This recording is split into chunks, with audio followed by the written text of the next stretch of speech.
Hi, Melissa Sparks here, and I'm here with, Hi, everybody. It's Jamie with Regis Corporation.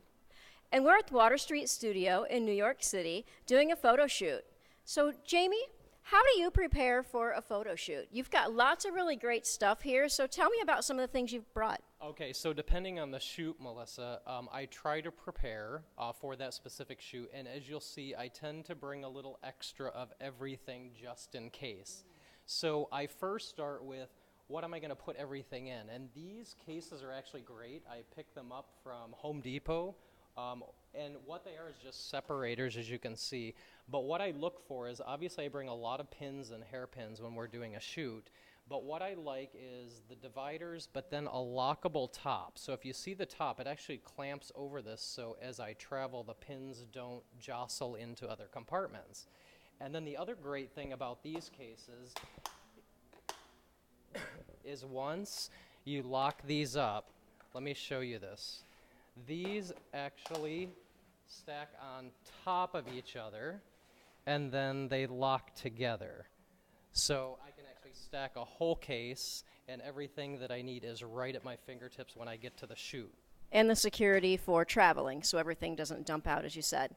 So, how do you decide how much of each of your pieces to bring? How do you decide on how many clips, your elastics? How do you decide? Well, typically what I do is, number one, I want to be prepared, because the worst thing is when you get to a studio and you run out of hairpins or clips or something that you need. So I try to over prepare, and a lot of these are my staples. So even though I use it for this shoot, it's things I use every day. But then I have a couple kits that I prepare specifically for the shoot. So if you take a look at these two, these are my working kits that I prepare for work every day. So all my hairpins, I can keep inventory really easy because they're not in boxes on a shelf. And then this is all my clips and bands and everything else.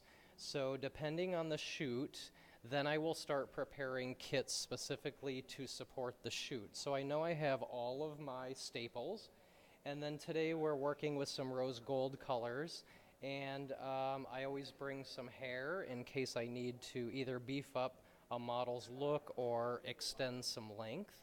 And then in this kit, this is another piece of today's shoot. I've pre-prepared a bunch of hair roses, and you can see I've attached them on pins. So once I get to the shoot, it saves a lot of time, especially when the shoot is very involved with a lot of prep work. I'll try to pre-prep as much as I can, and then that way when I get on shoot, it runs smoother and quicker for everybody to achieve the final look. So.